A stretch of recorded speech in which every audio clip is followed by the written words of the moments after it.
Creative back again, and today I decided to turn on the camera as I worked in my journal, and I'm working in a small dilutions journal, and the images that you see there are printouts that I did from Susie LaFond, and she is an amazing artist who I really love her work, and she is now offering printables on her Etsy shop, which I will link down below, and you can go over and you can kind of check out some of her stuff, but I'm going to be using some of these images today.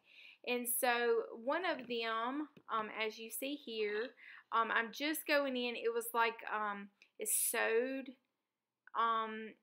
like a sewed image back there, so I cut out some of the words, and I knew that I wanted to cut this girl's head off. I know, I'm a weirdo, it's okay, I admit it, I know this. So, I'm going in here after I glued that down and I had the head cut off. I set it to the side.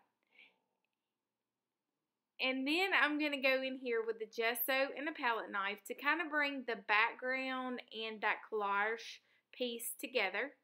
And I'm going to go in here with just a extra piece of some kind of inky tea-dyed paper that I had on my work surface. And I'm just going to take it in because I really like the golden light shades, kind of pastel-y. So I'm going in here. This is, I believe, Martha Stewart. I'm not sure.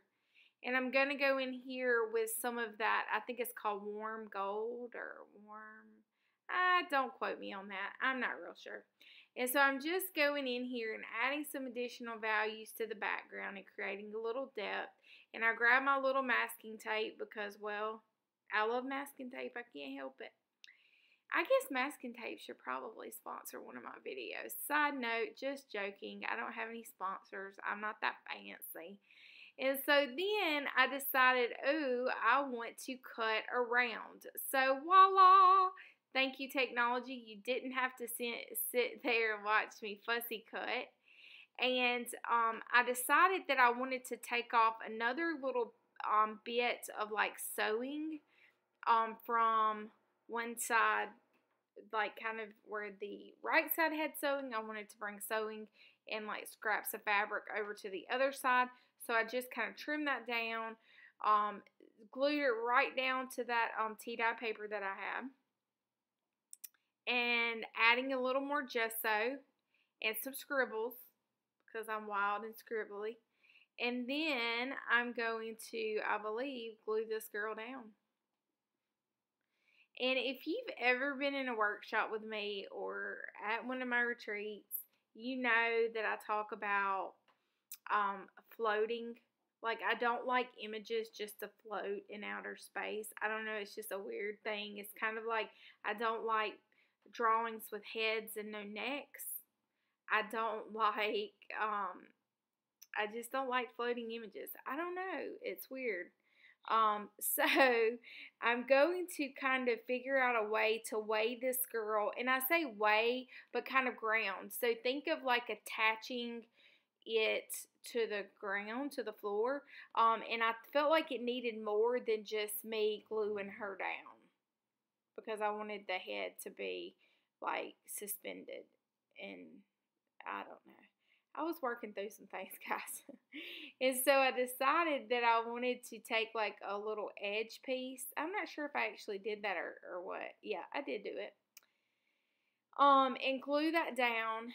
And then I'm going to take some masking tape and kind of allow it to go from right to left. I get out of frame a little bit here because this wasn't really intentionally going to be a video I did for YouTube. It was just like me working in my journal, and I decided to turn on the camera and just let it go. So as you see, I added that graphite pencil there, and it's water soluble, and I just kind of activated it and added some darker tones and kind of grounded her shoes onto the page. I like it much better that way than I did if I had just suspended her right there directly onto the page. So, that was a long explanation to all that, but hopefully you followed and hopefully that gave you a tip. And then I'm just going to add a dotted line there with my pencil circle her head, and then add a little bit of shading around her body there. That just kind of helps her break free from the background and create kind of a standing out effect, opposed to her being part of the background. So that's what all I was doing there with a blending stump and a pencil, was just kind of breaking her from the background and kind of bringing her to the foreground a little bit, giving her a little bit of a three-dimensional look. And now, since I've been doing all my studio cleanup, I found these little stamps that I've had for some time, and I'm doing it on masking tape. I did that on a video earlier in the week when I did the magazine. But the key to doing the masking tape is, if you mess up, all you have to do is peel that tape off and then restamp the words. And I have, ta-da, done.